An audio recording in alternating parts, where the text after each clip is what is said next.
Good evening, guys. It's the Monday Night Family Show, but it's Tuesday night. It's got to be somewhere Monday. Somewhere on this earth is Monday still, somewhere. We're not sure where, but it is. So we're going to say it's a late Monday night show, early Tuesday or late Tuesday, whatever it is. It's the show. We're going to talk pigeons, pigeon racing, and everything in between, all that. So we're going to start now. Three, two, one. Take it away.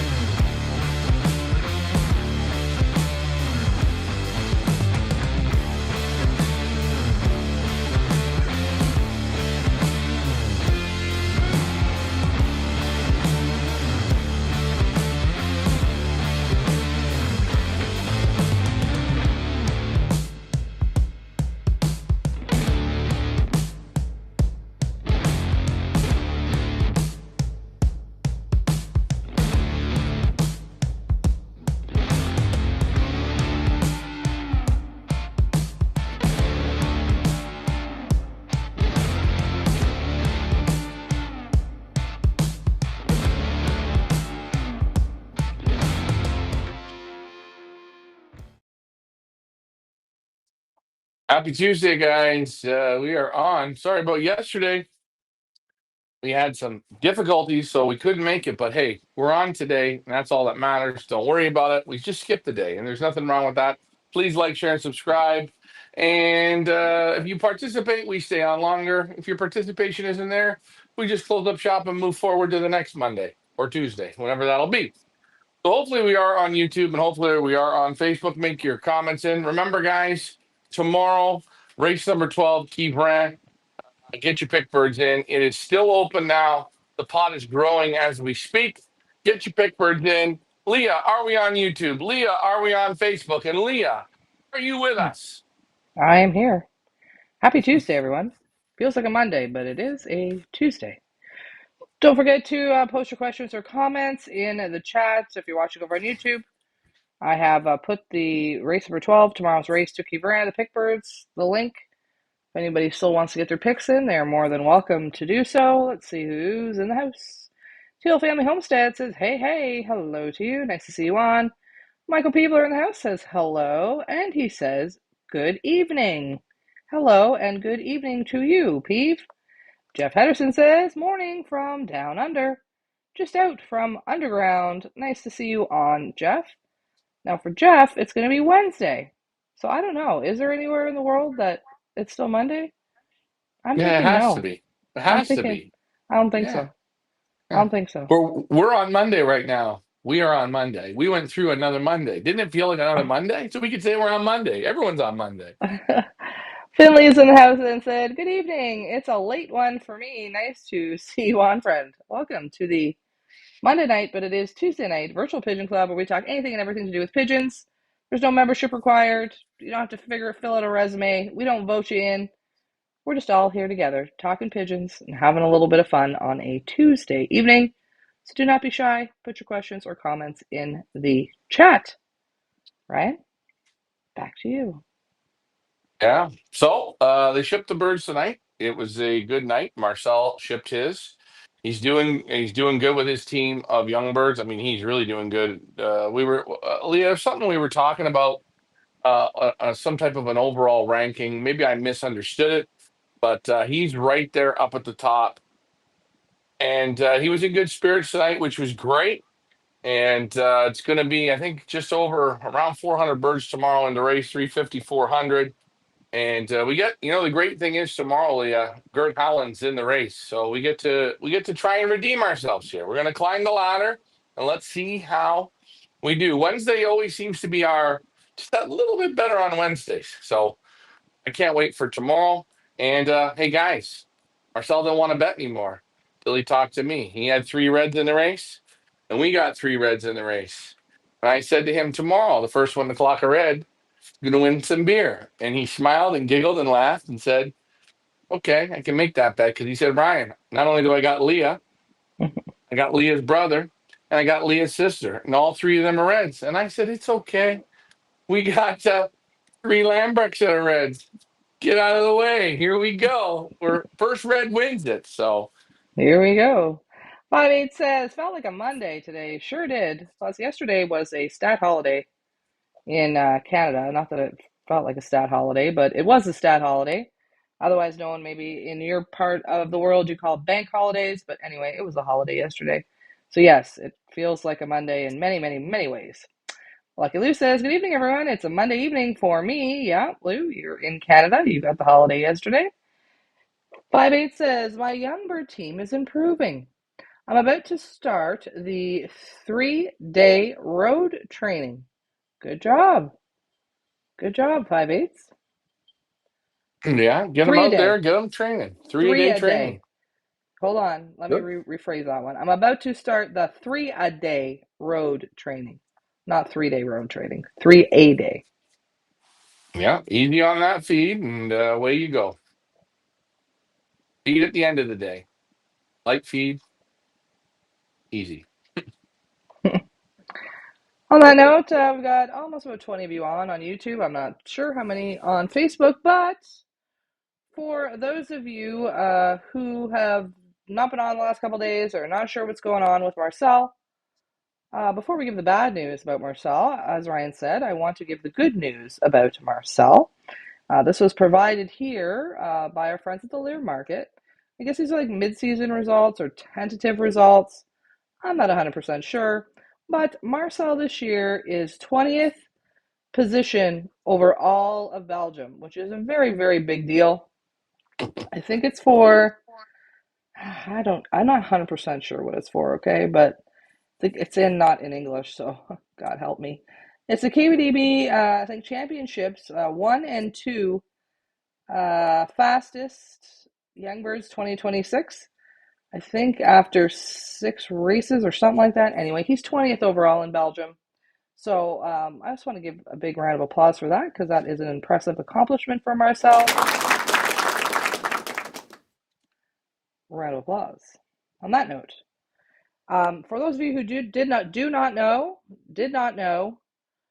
sadly, on Saturday evening, around 1 o'clock in the morning, after Marcel come back from the club, him and his wife were sleeping. He was awoken by fire trucks and the neighbors at 1 o'clock in the morning. Somebody, we do not know who, but the fire was set intentionally. And here's some photos here. Burned down Marcel's breeding loft. Burned down his loft. Trigger warning for the next photo. It's not nice to look at, but I think it's something that the family here should see and see the absolute evilness of humans when they want to be vindictive. His poor breeders. This is a family he has cultivated there for the last 50 years.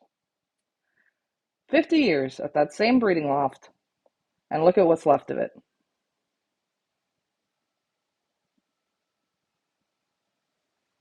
Absolutely, I have no words. I have no words, Ryan. Yeah, you can't. It's been ruled out accident. It wasn't electrical. It was man-made gun. There was, I guess you could say, enhancer to get the flame going. It burned all the bush. It burned the whole loft. And I mean, hey, it ruined his vegetable garden. It ruined a whole whack of his vegetables. And guys, you know, these people over there, you do not believe how much they depend on their vegetables. It's a hobby, and they love to do that, and they put a lot of work in it, and that was sad as well. But for people to do that, I mean, it's anybody. I mean, it's real hatred. Could have burned down Marcel's house. Could have started the whole neighborhood on fire. Killed the pigeons. Ruined the vegetables. Ruined the whole thing. And again, I say it doesn't matter the age. It can really put someone back and make them want to stop or just put them in a bad spot, especially elderly people. That's enough to, I hate to say it, put you into shock. And shock doesn't mean right then and there. It can come in 2, 3, 4 weeks from now, the shock. So I don't know what you were trying to. get out of that. But I tell you, Leah, the worst animals in the animal kingdom is the bloody human being. Piece of trash. 90% you see it. People want to be good, but there's that certain percent. They're real trash. They're real vindictive. They're real jealous. They're real whatever you call it. And unfortunately, Marcel's resilient. And hopefully we can get him in the right frame of mind and feeling good about himself and feeling good, you know. But how do you do that when, hey, next year's breeding is not going to be so easy now? Well, 100%. 100%. It's not going to be so easy. And yeah, just terrible. And like you said, Ryan, ruined his beautiful little vegetable garden there that he worked so hard on. All of the tomatoes and his beans and all the things that, him and his wife are retired. They don't live large. They don't live high on the hog. They depend on the fruits or the vegetables and the tomatoes and whatever he grows there. That helps supplement their food income, for the year. They depend on those tomatoes and the beans and the lettuce and all those things. We all know how much groceries are. It's crazy. They depend on that. They depend on that food to put on their table and eat. And that's another sad part about it. I mean, just I don't want to go on and on about it. We've talked about it several times now, but wow. Wow, that's all I have to say. And I saw those photos. I mean, could you imagine getting woken up out of bed at 1 o'clock in the morning to that? And then as the sun comes up, and by the way, it is a race day too, as the sun comes up and you start to see what's in front of your eyes. Do you know what I mean? Like, can you imagine? I was shocked. Yeah, I was shocked. I I felt sick. We had to go and do the race there. We found out 5 minutes before we were going to go on camera to do the race on Sunday. Ryan and I both said, I don't even feel like doing this right now. Like, I don't even want to do this. I can only imagine how he must have felt, how his wife must have felt. yeah, that's right. And that's why you know, we don't we've never done what we're going to do here now coming, but we want to help Marcel out. We want to keep him feeling, a little bit better. I know, again, being 77 years old, construction when you're this age is not easy. So we want to do something to help Marcel out. So hey, we're gonna have to do something here, Leah. What are we thinking? We've had some ideas, but I think we all here, the Feathers Elite family, and if you guys watch our show, you might hate us. You might not even be making comments, but you can participate in this to help this wonderful human being, because that's what he is. Him and his wife, they're 10 plus people, and we want to help whatever we can do to get him back going. His breeding is not far away. They start in November. We're almost at it. We're running low on time here, Leah. Yes, sir. I'm just going to get to the comments here. Lou says, that's so crazy. Too much evil in this world. I'm so sorry, Marcel. You had this happen to you. Let's see. 5-8 says, the Belgian pigeon racers seem like the same jealous, vindictive crybabies we have here and you guys experience in Canada. You have them scared, Ryan. I think there's just ding dongs everywhere. There's ding dongs everywhere. It doesn't matter what part of the world you're in. Vindictiveness, jealousy. I'm going to ruin you. I'm going to destroy you. I'm going to ruin your business. I'm going to light your pigeon loft on fire. I'm going to sue you. I'm going to tell all the breeders that you're an idiot.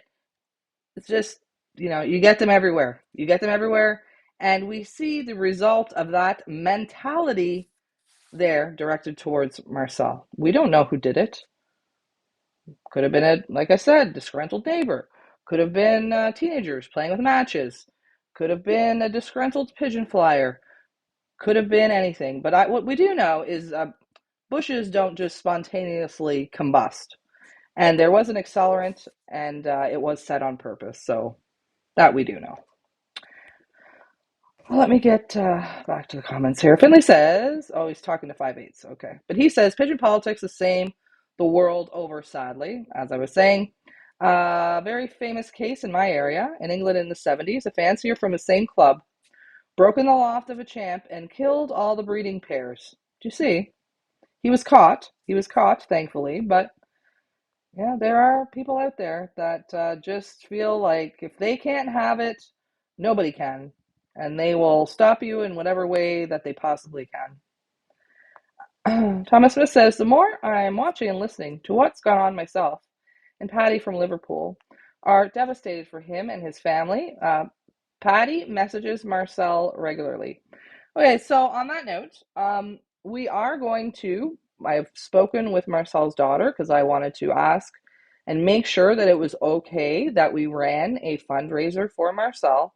I didn't want to get anybody out of sorts or didn't want to get Marcel upset about it. So we asked his daughter, and his daughter said that the loft is going through the insurance. She doesn't know how much money the insurance will give him for the loft, but the insurance is giving no value, zero value, to the pigeons that perished in the loft, to his breeders. Which, by the way, Ryan, last week, what did Marcel do last week? Last week, yeah, he separated all the old birds and separated all the hens and divided everything up. So I believe in that section there were all hens. I don't know into the next section again. I'm not there, but I know he lost over 30 pigeons, and those were all birds for breeding. So is it 25 hens and 10 cocks or 6 cocks? I'm not sure, but he lost everything for pretty much for breeding. He's gonna have, yeah, his breeding's not gonna be what he wanted to breed from, obviously. Yeah, which is like weird because he just literally did that late last week, and then this happens on Saturday night. 58 says burn them out is an old school tactic, not young people. Alvin says hopefully Marcel takes the young birds on the race team and improves his loss. Sometimes she has to be sent back to move forward. Mhm. Unfortunately, he doesn't fly with a huge young bird team either, right, Ryan? No, no, he doesn't. And right now, as you see, he's playing for championships and he's playing, so he's got to keep playing. But again, it screws him up because if like widowhood old birds, how you can't do everything because it screws the molt up. So I don't know if he's going to fly old birds next year. I don't know what he's going to do. Uh, but he doesn't right now. He doesn't have a breeding loft, so we're he's down both ways. Yeah, You know. he's down both ways, is right. And real sad part is he had to he wasn't able to clean the pigeons out until the insurance got there and he had to sit there and look at his burnt beloved breeders. Oh, the thought of it is just yeah. Like Finley says, and I agree, it's a nightmare for him. Bless him. I'm so angry people will do this. Yeah, so are we. And, Go and ahead. and the other thing is too, it's one thing it happens, and then okay, the insurance comes whatever, a day or two later, you clean it up and you're done. It's you can't just clean it up right away. It's a constant reminder, and that's real shit because right now you just want to hit reset and get it going. But insurance, we know how insurance works, and I'm sure insurance in Belgium can only imagine. It's so funny, eh? In Belgium, they want tax on pigeons, they want the little cards, right? They want all that shit in Belgium, but they don't uh, value the pigeons as anything in Zero. the insurance. Is it to me? Is this a bit backwards of it? Is again going backwards? We're going backwards again. Pigeons, they nail you on how many pigeons you sold if you can't produce the tickets. Where did all the money go? But the pigeons in a fire aren't worth a dollar. Especially when it's deliberate. Yeah, kind of crazy. And his daughter also said that, right now he's a little bit lost. He loves to go out and care for them and feed them, and obviously he's been doing it for longer than Ryan and I have been alive. So of course he's feeling a little lost. Of course he's feeling a little lost. So anyway, what are we gonna do here? Vinley says he definitely needs cameras now. Yeah, if you can catch them on the camera. I mean, Yeah. Yeah, again, I've never tried to light something on fire with gas, right? I mean, I'm just saying this lighting it on fire with gas and being able to put it out. When you're in the moment, it probably you're not going to catch it. Especially his loft had the plastic roof on it to let light in. That just goes up like you can have all the cameras you want. You can do what you want. People are still robbing banks and stealing from stores and burning You see it all. When someone wants to do it, they're going to do it. That's it. There's nothing you can do. But it's a shame that people do this. I can't figure out what makes them tick to do this. Shit animal. The human was a shit animal that God made. That's the truth. Sorry, God. If there is one out there, right? You made a shit animal. In a human, you made a shit animal. There's nothing wrong with that. Every religion, whatever, it's a shit animal. Joe says, hello, everyone. I wanted to say hello, but only have a minute because I'm working a double. I don't like what I'm hearing so far. I hope Marcel is okay. I'll watch the full video later. So we've been talking negatively. People are this, people are vindictive, people are animals. But let's show the other side of humans because there's also a good side to humans, which Ryan and I have seen it. We see it right there in Marcel. He's a wonderful human. I'd like to get all of us wonderful humans together, the Feathers Elite family, and we had talked about perhaps a GoFundMe. But then Ryan and I said, well, why don't we get our team Feathers Elite, our athletes, to take part in this, and why don't we throw together a fundraiser slash fun for race series with our team. I know earlier in the season we had said that we were going to do the fantasy league. Well, instead of the fantasy league, we thought we will parlay it into a fundraiser for Marcel, a 4 race series where you guys can pick a team of 4. We're going to do Quievrin and Noyon. So you're going to get 2 Quievrins, 2 Noyons, and the money we raise for the team, like we're going to charge it for the team. We're going to donate that to Marcel. Now, we haven't worked it all out yet, but we will be donating a grand prize, which we're not going to tell you what it is yet. I think you guys are going to like it. Feathers Elite will be donating a grand prize to the winner. It'll work off of points.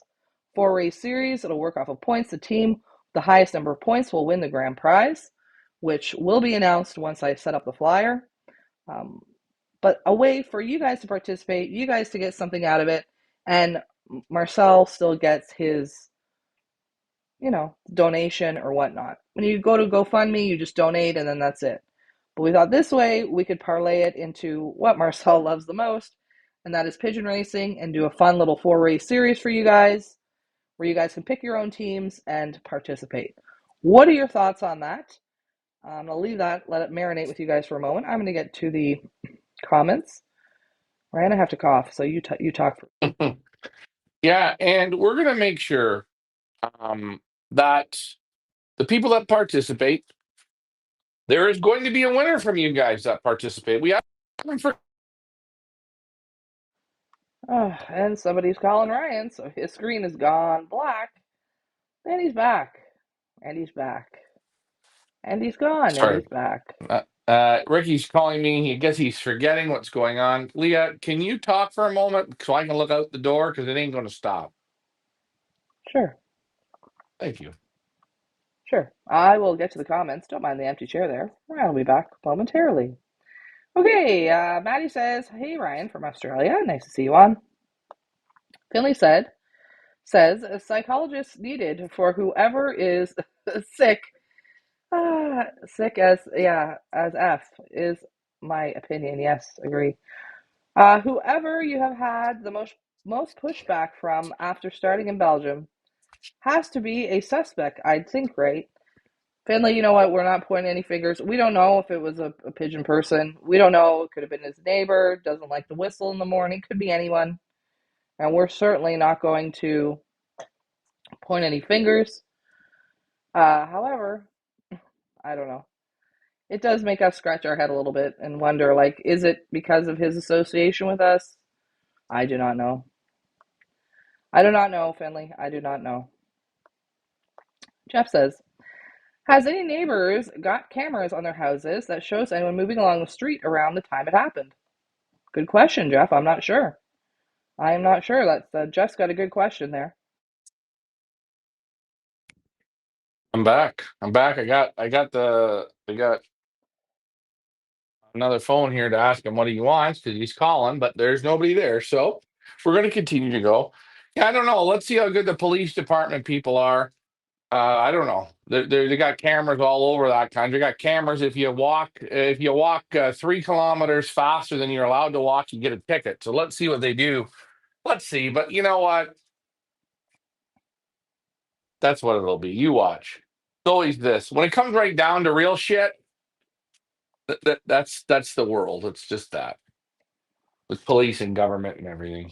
Russell Cavender says, I think that is awesome. Okay, likes the idea of the race. Good, good. Matt wants to know what has happened. I was late watching. Our good friend and somebody who has taken good care of us while we've been in Belgium, Marcel Kuhlemans. His loft was burnt down. His breeding loft was burnt down on Saturday night to the ground.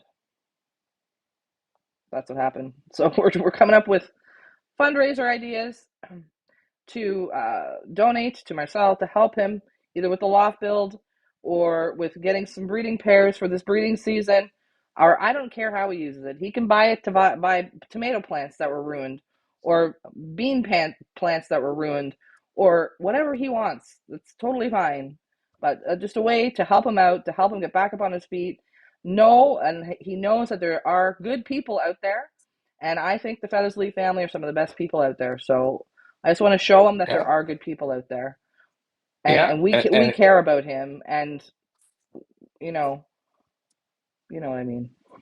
yeah, and if we can get raise enough up, maybe we can go to a loft builder and say, "Hey, can you help us out? Help them out." Just to help, because again, at 77 years old, it's not just so easy as getting plywood and 2x4s and away you go.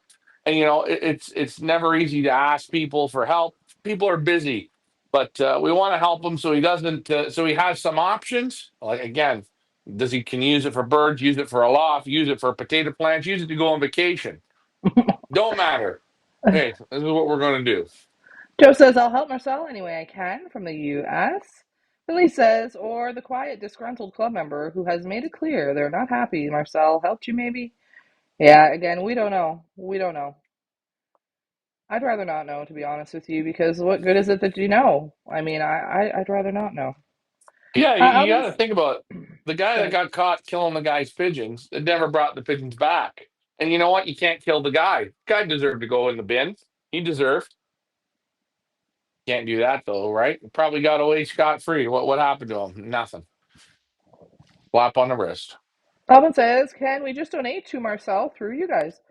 Well, we're going to do this fundraiser 4 race series. Again, 2 Kivrans, 2 Noyons. You get to pick your teams, and the team with the most amount of points is going to win the grand prize. So let me put the flyer together and let me show you guys. And then if you don't want to participate that way and you want to donate, I'm sure we could figure out a way to do that. But we would really like to get as many teams as possible in this. It'll be a fun little racing series. Marcel can follow along. He can watch. He can see the support. That's what we thought. Better than just donating. Give you guys something for it. Yeah, and the same thing as well. It's helping Marcel, but Marcel wouldn't want anything for free. And this is what we thought. We want to give a prize away, and a very good prize. I think a great prize, a fantastic prize, a prize top notch. And you can participate. You can participate with as many teams or with one team. But if you guys participate, you're gonna have fun. You're gonna have a chance to win. And you know what? Marcel's gonna love it.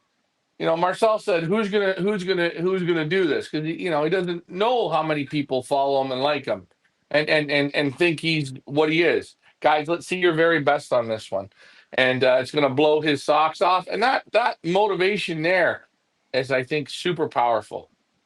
Back to you. Lou says, this is really sad. Glad to help out.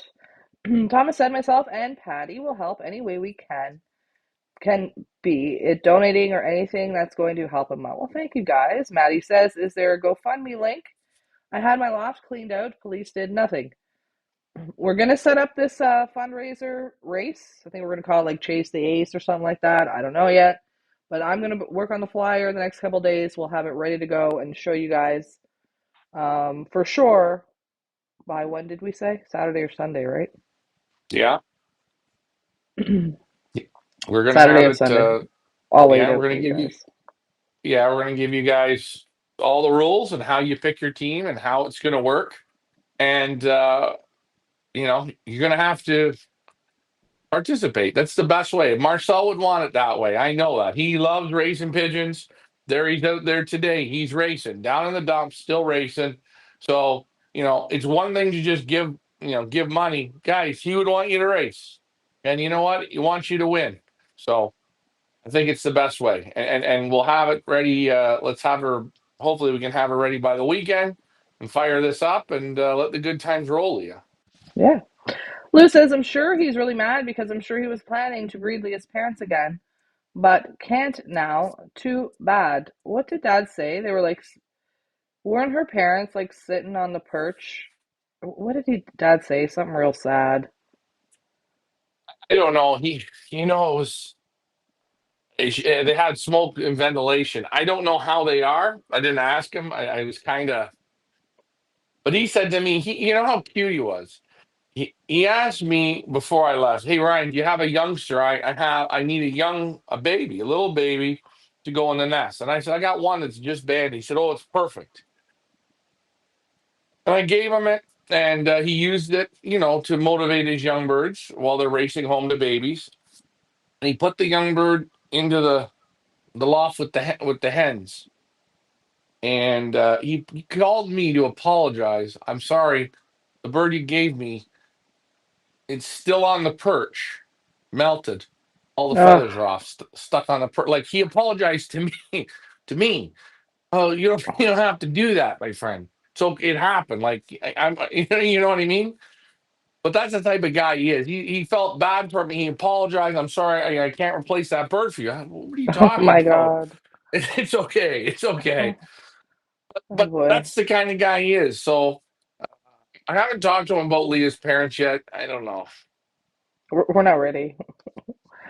I don't know if he's ready We're for. not I don't ready to want to ask bring it him. up. I'll let him bring it up. Yeah, yeah. Peep says, if the bird is picked, it is only yours for the race, or you're sharing birds for teams.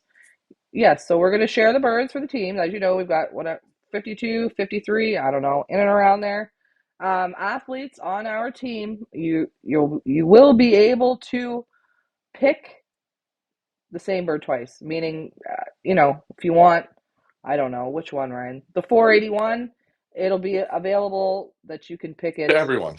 to everyone. It'll be available to everybody. That's what I'm trying to say. Thank you very much.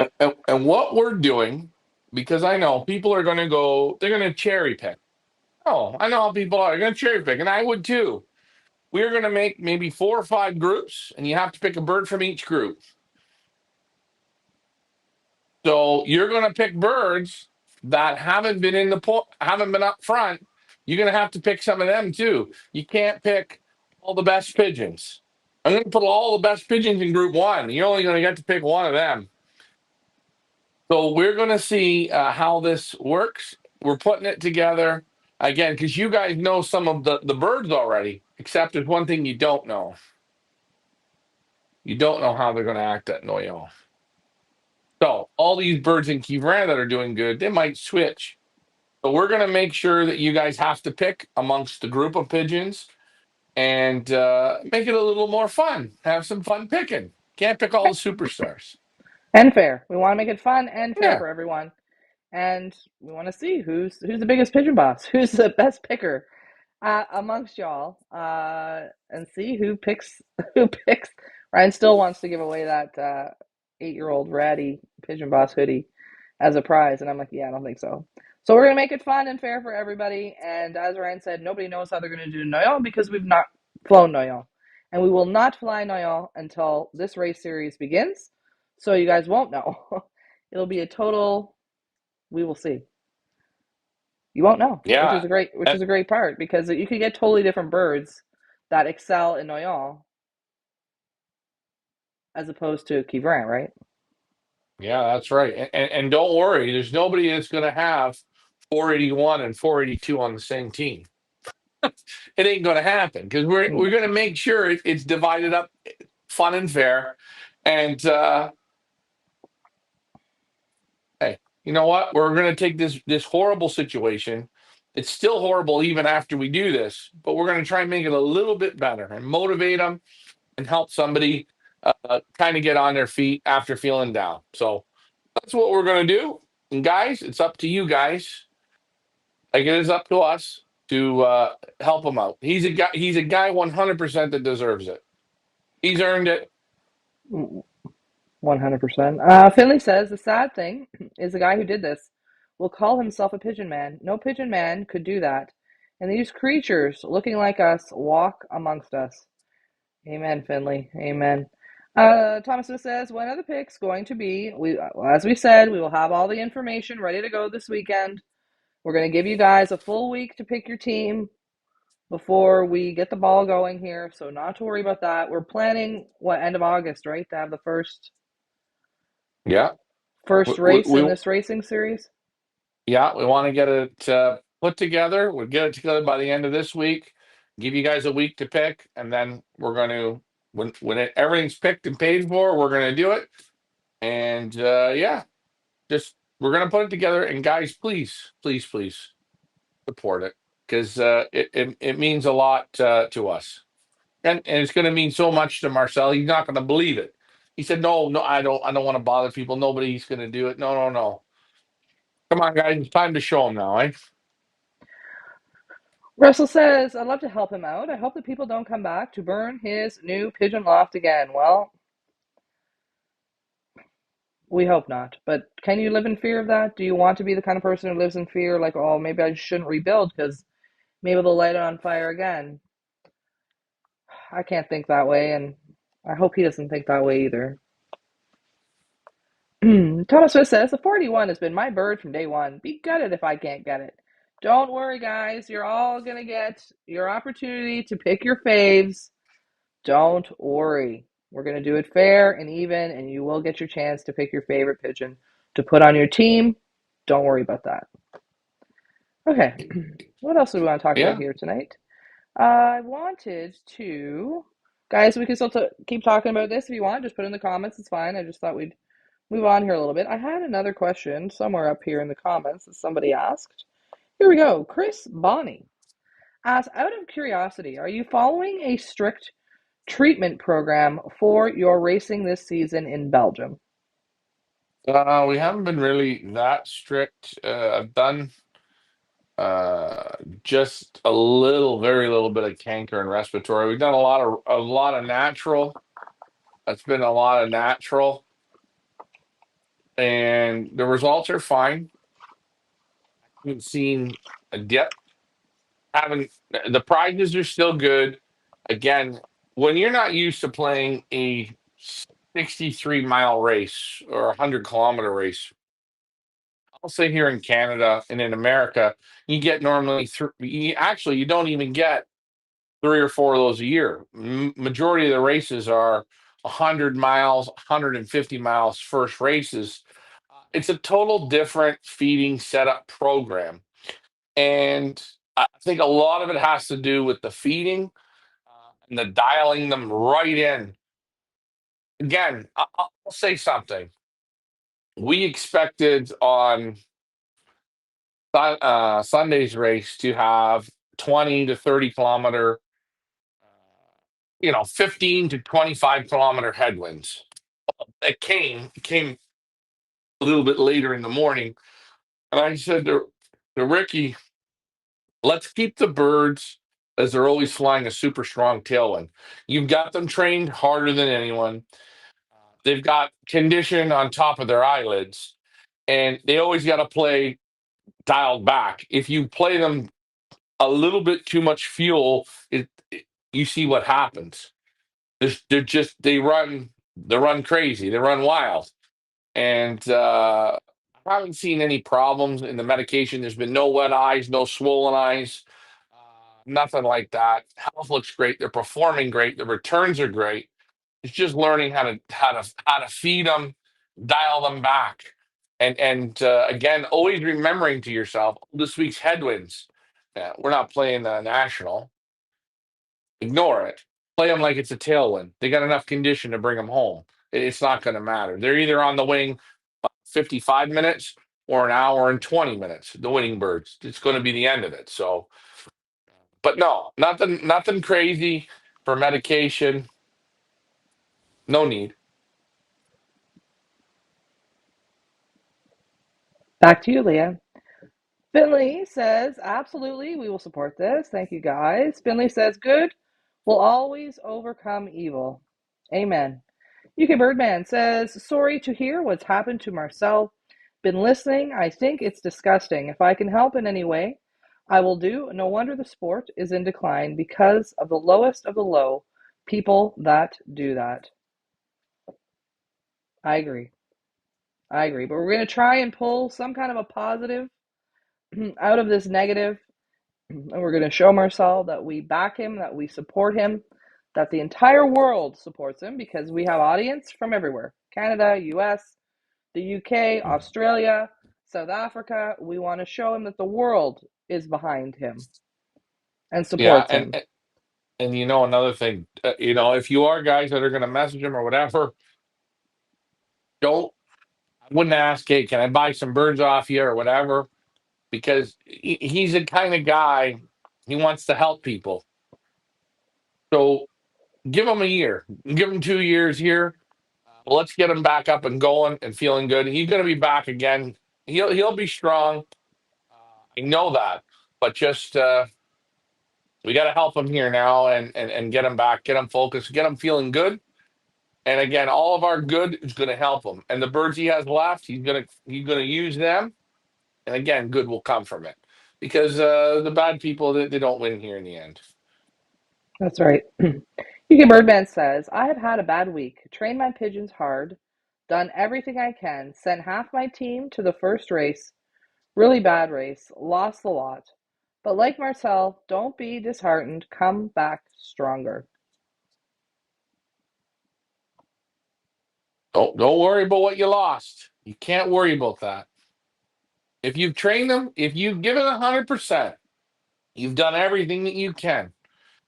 It's not your fault. You have those bad days. You have to keep going, and you can't worry about the ones that didn't make it. If you've turned as many stones over to educate them and teach them and whatever, it's on them a little bit. Yes, the trailer guys sometimes liberate in completely horrible weather. You get some back, you don't. Don't get so down on it. Hit the reset button. Say, hey, these are the ones that want to go to battle. I'll be honest, guys. A week ago, Stephen Collins flying great, flying great. His combine let the birds out. The whole combine got obliterated. Stephen had the most birds back of anyone. He had 17 out of 30. Guys only got 5 back, 3 back, 8 back, 12 back. He was back. He said, oh, I lost all the good birds. So don't worry. Forget it and keep going. The next week you turn around, you won the combine. There you go. Stay, keep going. Don't worry. Take it. It's painful. Move on. Keep pushing forward. That's where you build your character. They all have the shot to come home. A little bit's got to be on those birds too. And if everyone's let up together in the same shipbox experience, the same. Finish. Sorry. I'm Oh, just you're trying to right. motivate you, UK Yeah, yeah. Birdman. And I've had it. We've all had it. It's shit. It's shit. We've had real bad ones. We've had real bad. Remember the cornfield, the great cornfield, when you're taking other people's birds. Imagine how you feel bad, UK Birdman, right? But imagine those are other people's birds, and they paid you, and they expect big things from you, and then you go out in a cornfield. Literally, what was it like? How far was that from the loft where you took the birds? No, it was a half a mile. Half a mile. Half a mile to the school there, half a mile. We call it the Great Cornfield. I lost 250 right there. Great feeling. Great. It was probably it was like a feeling that you couldn't. And then people messaged you and said, "Well, you let him up a little bit late in the day," and it was like 4 o'clock in the afternoon from a half a mile away. what can you argue and say? You can't say nothing, but you But take it. you take it. Did you finish the season? Yeah. Hey, ask Mike Green, did we finish the season? Mike Finish the Green's the winner season. of that We, season. He finished it. I think we started with 700 birds. We finished with 60 or 50. And he finished. And what did that bird turn around and do? Breed him winners. But we will always, I don't think I can ever run a one loss race because I'm not the guy for that. Because when we get to the end, the pigeons that are there are the ones. I can't club med it. Like 99% of all one loss races, I can't club med it. I can't bullshit you guys to that. I can't stomach it. Makes me want to puke. Sorry about that. well, Helu says, unfortunately, we live in a different world now. Where I plan on moving to, I have heard that some top racers and breeders experience the same thing, and even stealing them. Yeah, I mean, get out the cameras, but again, you can have as many cameras up there as you want. You can have laser beam security. We've heard all kinds, and they'll still find a way.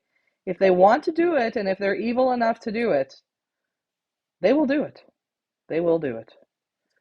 UK Hmm. Birdman. I didn't even get one. I lost some very nice birds. The whole Fed had a bad race, over 100 members. People not seeing a pigeon after the first for 2 hours. Yeah. Well, I think you guys had some like crazy wins there in the UK because I know our friend Jim O'Hare said that he also had a real tough first race. And sometimes, I can say this: you can train and train and train, and you can do it and have all your stones unturned. What happens is you have 20 birds. I'm saying, let's say you're a small loft like Marcel, you're doing all this training and boom, boom, boom, boom, boom. In the first race, they go up with 5,000 pigeons. Your 20 aren't together, your 20 are scattered, and it's a shit day. Everything's shit. The adrenaline's pumping, the birds go up. It's shit. The wind's bad, it's raining. Who knows? It's hard to rein them in for that. They're gonna go with the group, and that's normally what happens. A lot of times, the first race, if it's a bad one, oh, it's bad for everyone. And I think UK Birdman, I think you had it, but don't worry, keep going. Come on, keep going. And here are some words of encouragement as well. Guys, I like to hear about your experiences here and share with the group about losses that you've had. I try and say it's normal, guys. It's normal. Just dust yourself off and keep going. Here's Alvin, who says, my first year started with 50. At the end, I had 8 birds. Two of the hen in old birds were great flyers. There you go. See, it happens. It's okay. And look, at the end, he got some great flyers out of it. Billy Yeah, but says, he I only could go ahead. he only got that way because instead of quitting, he said, "Hell with it. I got 8, or I got 10, or I got 20. I'm going to play. Keep playing." Everyone, the quitters will quit. The guys that are going to win, they keep playing. Oh, that's right. Billy says, I couldn't imagine anything worse than running a one loft race. Oh, you have no Yeah. idea. You will never win with the birds or customers. A major headache. Yeah. It's a major. It's the worst. I think it's the worst business you might do. I don't I don't believe in it. I don't believe in the style of racing. The races are not hard enough. The races aren't trained enough. And if you're good at it as a loft manager, you're very gentle with them. Don't say a lot. Be very quiet. Make everything go to the end. And that's it. If you really race pigeons, if you're a real pigeon racer, that's one loft racing. Well, I think that's why you found it so challenging, right? I Because can't be I can't be fake. I well, can't and do you it. you love to work the pigeons. You love to train the pigeons. You like to get the best out of them. And when you do that and you push them, You lose. you lose birds, and then that is how people get upset, and it's just very difficult. I gotta Yeah, I remember. I think in 2019 or 20, we did a one loft race with 100 birds, and we had a new guy, Ricky Cruz. You know, he was gung ho and he was positive. A great guy. He'd come over and we had tequila together, and he put his teams in, and great. We started our training, and he put 10 birds in, training and training and training, and training's going down. Birds are losing, and I train the way I train. I train in the morning, in the midday, in the evening. That's how I do it. And one day we had a bad toss, real bad. Ooh, your butthole clinched up to the size of a decimal point. And I remember that evening, I felt bad or whatever, but I felt bad for the people doing this. That's where it hurts. I remember at 1 o'clock in the morning, he called me up, and I guess he had a couple drinks, and he told me what a terrible handler it was. And this was a guy that had pigeons for not even a year, and he just laid into me. He had 3 birds left, and the next day he was so mad. He came and he picked up his 3 birds. He took them home. You see, we're losing. See how you become a loser? Only one bird can win the race, eh? Only one. It don't matter if you get 40 on a drop. There's still a winner in your own loft. He took the good bullets home, or he took the bullets that wanted to play home. Were they good? Were they bad? We don't know. But he knew more after 6 months of pigeoning. And Ricky, if you're watching this, my friend, I'm sure now you understand, eh? You.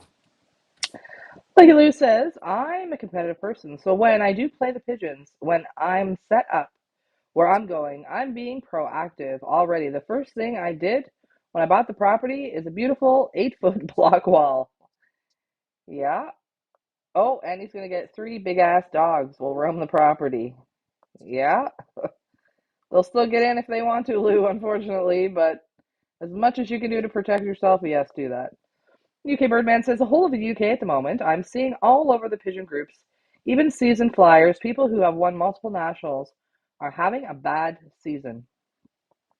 Well, didn't the young bird season just start over there? Like I thought Jim had his first race. Wasn't it on Saturday? I mean, don't quote me on that one, but I think. No, again, I'm not flying there, so I don't know. And again, you can't. I don't believe you can fix it because there's so many guys. You got your top guys, and then you got the guys that are just floating around. And that's where all the pigeons. That's where the mistakes. It's just it's everything. And I love this world. Looking at the web for the weather. I'd almost like to get rid of the liberators and just say every Saturday at this time is let them out because I find the liberating is atrocious, absolutely atrocious. Pretty much almost everywhere in the world, almost everywhere. Billy says we have a one loft race called Who Dares Wins. Yeah, I've heard of that. That's run with the Ryan mentality. It's about finding the best, not retaining numbers till the end. Wow. Ryan, you got to go visit that one because, wow. Let's see how many years he's running and how many birds he's getting. I feel like Because that name's been around a while. I remember hearing it like several years now. So how does he maybe get they're tougher in the UK. yeah, yeah, yeah, yeah. That could be it. Could be it. UK Birdman. The pigeons were coming well, had them out to 35 miles in training. Coming well, then total disaster on the race. I was confident I would be there or thereabouts, but we go again. Well, you didn't lose them all, so keep going. Yeah, keep it and try and get them stretched out a little further. Get them out 60, 70, 80 miles. I always say I like to see those birds 2 hours on the wing if you can. 35 miles, you're going to do it in 40 minutes. See if you can get them a little bit further. And don't worry, keep going. Lou asked the other race you will be doing with your birds, what's the distance of that race? So it's called Noyon, Noyon. And what's the distance on it? I don't know myself. It's 200 kilometers, 202 or 204 kilometers. So about 100 kilometers more than we're doing now. Yeah. Finley says, here you go, UK Birdman. The first two young bird races have been the biggest losses for over 15 years in the UK. And he says, my opinion, they will be liberating South and North Road together, then wonder why. Okay, see, and he says about the Who Dares wins, it's been around 15 years. Majority of the final races producing one bird or two. Huh, you should go there and I don't check them know. out. I'd be interested to see what their training regimen is and whatnot. As you guys can see, we're no longer running one loft races because I think we just kind of had our fill of it there a couple of years back. We were like, okay, Yeah. thanks. Well, I know how to do it now. Just I don't know, hire somebody else and I'll just walk away. Go, you do it. Just don't do anything till the end. But you can't do that. Hard to do that. That's not your Well, nature to do that. You can't. I just know you. That's not you how you know, operate. Anyway, I this got is much better. This is much funner. You're in a much better headspace doing this, and I just think at the end of the day, you're going to get way more out of racing in Belgium than you ever will running a one loft race. Sorry, that's just my opinion. Just my opinion. I've run them with you, so I just see just the different mindset that you have in the Belgian racing. It's just such a better frame of mind, man. It's just better for your mental health all around, in my opinion. yeah, it's totally different. Yeah, it's totally different. UK Birdman says there is a new one loft race in the UK, 1,000 per bird, 50 entries. 50? Wow. Starting next year. Hope they have a big loft and lots of handlers. 50 entries. No, apparently I think he's only taking 50 birds then. Oh, I thought it was 50 entries for $1,000. I'd be like, what? That's crazy. Okay, I get it. I get it now, guys. Thank you. It takes me a minute to compute what you guys are saying. So $1,000 per bird, 50 entries. Okay, there we go. Got it now. Thanks, guys. He says might even be 150 entries. I know it's not a lot. Oh, we'll see. Will he get the people? I mean, we had thought of that as well, and yeah, right. Okay. Lou says, what's the deal with some one loft races? They keep the birds at the end and auction them off. Is this correct and why? Who cares? It's all about making money. Doesn't really matter.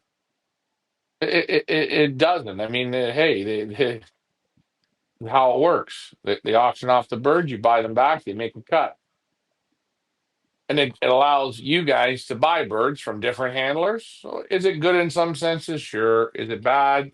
Sure. I don't know. But the big lofts, like in Pattaya, so in Pattaya, for instance, okay, if you want to buy a Koopman pigeon, he's got 450 entered.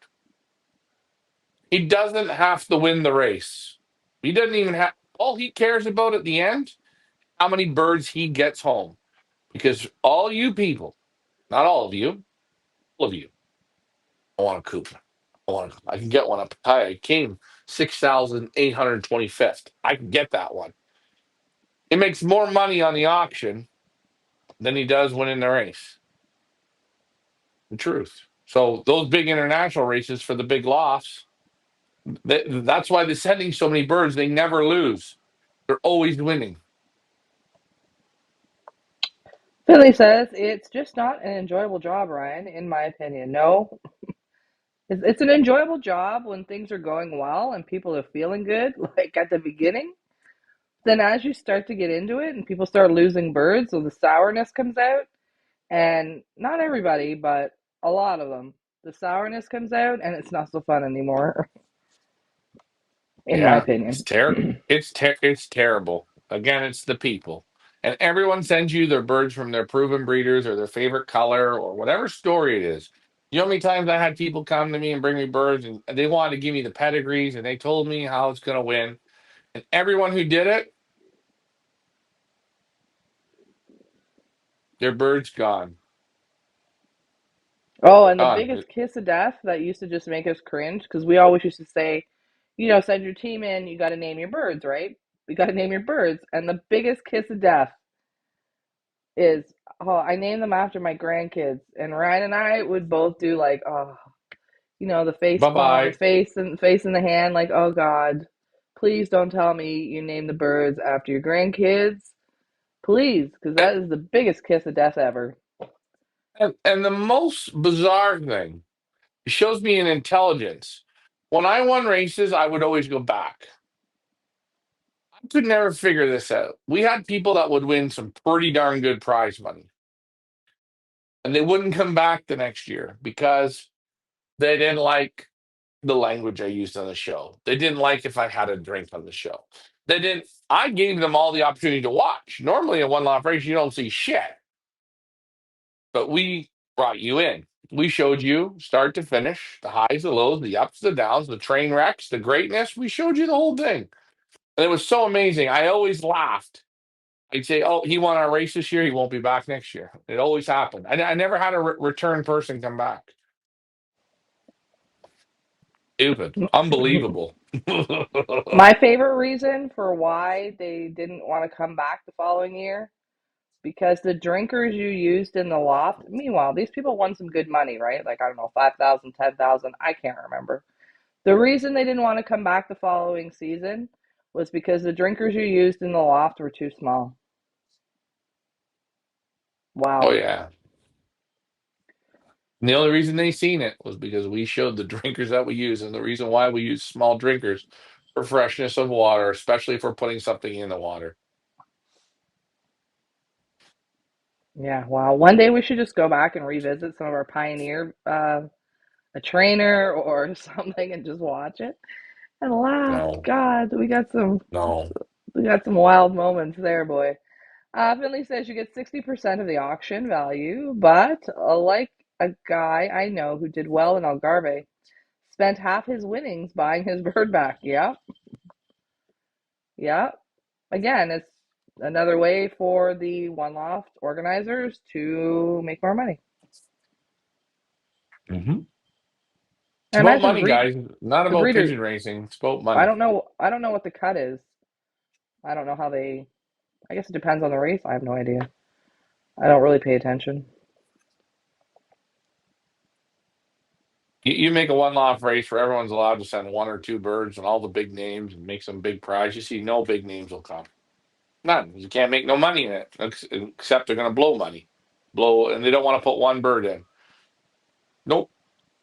One-off racing is, unfortunately, it's the kiss of death to pigeon racing in the end. It'll keep going, pigeon racing. But it's the real, it's a kiss of death. Back to you, Leah. Jeff Henderson says too many shit breeding birds kept leads to big losses. They blame everything, bar themselves for keeping shit. Train them hard, keep the ones that get results, bin the rest. I'm sick of all the excuses for losing birds. But yeah, a lot of people, again, it's, yeah, yeah, I agree. People just keep birds and keep birds and keep birds and can't get rid of birds. And then the birds that should be binned, then the people put them on the auction sites and sell them. Like, why? But I guess they want to make money back or make their money back or try and make some money. I don't know. Or they donate them to Pigeon. junior flyers. Oh yeah, that's really a new Oh, flyer. Here, take all the shit. Yeah, here, enjoy it. Oh, that's a nice red. Here, have it. No. You know what, guys? When you see pigeons up in auctions that are 3, 4, 5 years old, 2 years old, 3 years old, do you ever think why they're there? It's not a Van Loon. Don't be so stupid. Look at really what's there. Blue checker, a blue bar, a red, a grizzle, just junk. But people still want to fix it. Still, I want to try it. People waste more money buying junk instead of saving their money and buying something that's never tried out of something decent. They don't do that. They go the cheap route. Pay 50, get ones and hope nothing happens from it. I want to give a round of applause to G Pigeons. Anna Gauthier, fantastic job this weekend winning first national zone Borges versus 1,205. Fantastic. Great job for G Pigeons. A great result. Where's my round of applause, ladies? There you go. Right, Ryan? I told you when I was looking at the results, I'm like, oh, she got a good one. And look, she sure Mhm. did. Yeah, and last year she had the first national ace young bird. Meanwhile, Good, good pigeons. we auction her birds off, and oh man, sometimes it's a struggle. I don't understand. She's got fantastic results, fantastic pigeons. Is it because she's a woman? I don't know. I'll shake my head at that one. Also, want to give a congratulations to a regular viewer, friend of the show, NFL's elite customer, Mike Green. Green Lofts. What did he win here? He won Champion Bird. Champion Bird, right? Hmm. Look at all these results here. Fantastic to Mike Green and Green Lofts getting the results. Love to see it. Bravo.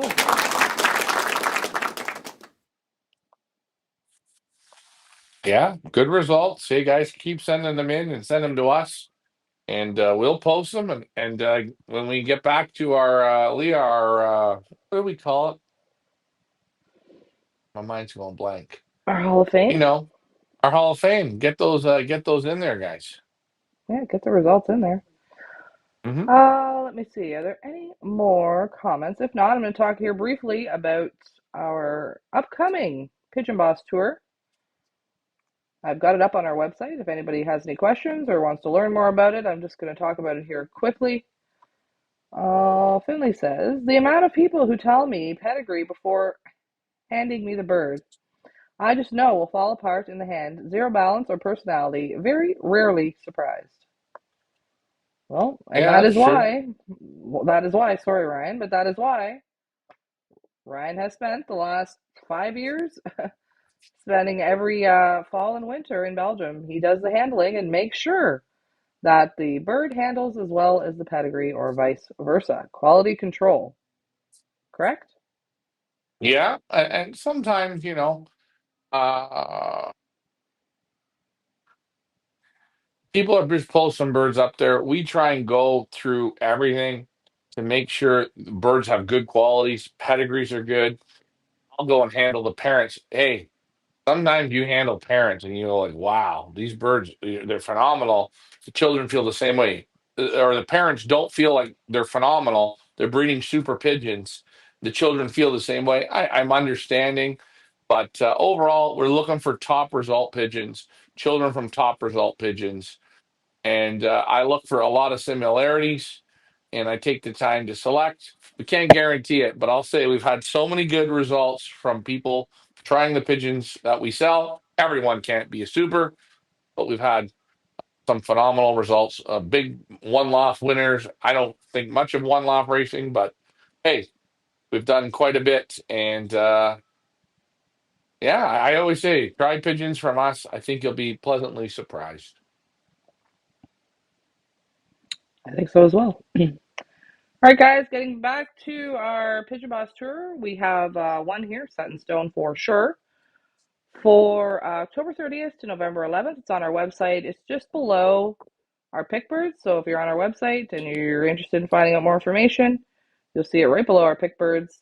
Click on view auction and you will see all the information here. We have one spot available. Of course, we have our two friends from Australia coming, Jeff and Frank Wildwind. We have one spot available. The tour is October 30th to November 11th. It's a 12-night pigeon racing immersion.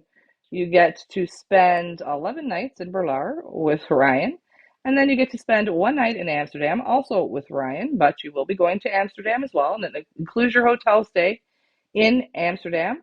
Uh, Airfare to Brussels Airport, by the way, is not included, so just to let you know. But it gives you a whole list here of everything that's included. 12 nights total. Again, as I said, 11 nights in Berlaar, one night in Amsterdam. You get to see our Feather Fleet Race Loft. You get 12 hosted breakfasts. You get snacks and beverages. You get alcoholic and non alcoholic drinks at the house. get a welcome lunch and a tour initiation. You get a farewell dinner. You get evening dinners are also, by the way, are on your own. You're on your own for those. You guys go together as a group, but you pay for your own. You get transportation. You get pick up from the airport or your hotel. You get all the transportation throughout your stay. You get daily loft tours with loft manager Ryan. You get behind the scenes access and entry to top Belgian and Dutch lofts. You get visits to the pigeon clubs in and around Ryan, the world famous de Montauban. You get pigeon racing education sessions, not only with the breeders that you go and visit, but with Ryan as well. He'll give you some tips and tricks, loft management, feeding, training, strategy, health, etc. Uh, he'll tell you loft tour etiquette when you guys go to the loft, what to do and what not to do. He will guide you when you are there. He will ask the questions to the breeders if you're afraid to or whatnot. What else here? You get a visit to a pigeon supply store, visit to the Van Roby's feed plant. You get some cultural experiences. We try and take you at least a couple times into like Antwerp or Brussels or Bruges. Of course, you're going to be in Amsterdam one night. That is a huge cultural experience right there, right, Ryan? Oh yeah, it's good. Uh, They'll if enjoy you're it. looking for dates ahead of the tour, you want to come a couple days before. We've got that for you. We've got the prices. Price 5,800 Canadian, 4,230 US, or 3,880 euro, or 3,290 pounds. We think it's set at a great price for everything that you guys get. If you are interested, we do have one spot available for this tour. We're going to be coming up with other tours throughout the season, but this is our first one, our first kickoff tour of the fall season. So if you are interested or if you have any other questions, post them in the comments. You can shoot us an email, contact Ryan, whatnot. We're here to help you. All right, let's get to the comments. Jeff Henderson, here's one of the ones coming on the tour. If anyone would like to ask questions about how good the tour is, please message me. Ask Jeff. He's back. Is this his third time? It's his third time. It's his hat trick time. He's like part of He's the a furniture pro. now. He's part of the furniture. This Well, is Jeff Henderson's we're gonna name a bedroom after him. third Hendo's. time, guys. Third time. And he comes all the way from Australia. Their plane ride alone to get to Belgium is like 22 hours, something crazy. And he's been on it 3 times. So do you really have to ask him how good the tour is if he's been on it 3 times now? It's pretty good. It's pretty good. UK Birdman says, when is the Lear Market on? The Lear Market runs in February and March. They start the weekend of the Fugare show and go 8 weekends after that. So 8 weekends throughout February and March. Will we be going to the Lear this year? Absolutely. Absolutely. It's one of our most favorite places in the whole world. Billy says, I'd happily buy birds from you. I know both you and Ricky are good judges on quality. Absolutely. And Loftman Richard is real good. I mean, Ryan's great, obviously, but he learned it from Loftman Richard, he knows how to pick them. He's 5-8 good. says, He is good. a super deal, a dream trip. Absolutely, guys. It is a super deal. We try and price it as cost effectively as possible. We did start off doing it hotels. Everybody, we would jump from hotel to hotel, or you guys would. And we just decided, I think it was last year the first year we did it in the house, or the year before. I Yeah, don't even remember. yeah, we did. Yeah, that last year was the first year for the house. The house was way better. Um, it was more fun. You could do what you wanted, and we did pigeons and we did auctions, and you see the birds that we had out in the loft, and it was a better experience. I think it was the best trip we have done. And I think it's just you get it's a real fun bonding and laughter, and guys do a little bit of rubbing, and it's good. I'll say something. I don't know how many years we're going to do the tours. You never know, but while they're available, if this is something you thought of, a bucket list thing, go dip your toes and do it, because I promise you, the way we have it set up, you'll never do it. I didn't start this the first year we were there. We were in Belgium multiple years until we figured out the driving and the places and where to go and some of the stuff, and then put it all together. And you get it loaded up and it's good. It's fun, and the food's fantastic. The drinks are fantastic. The places we go and the breeders, top notch. 100%. Jeff says 24 hours of flying pain, but it's quickly forgotten once on the tour. Yes, yes, yes. And we look forward to you guys coming again. I love to hear all the stories from Ryan. Once it's over, I hear some great stories, and he always enjoys it. You always enjoy it. You've made some incredible friends for the people who have come on the tour, and I know it's always sad for you when they go home. You go through like Ah, days of depression. well, I'll tell you, if you guys are like, on our next tour, we got Frank Waldwin and Hendo, two guys from Australia.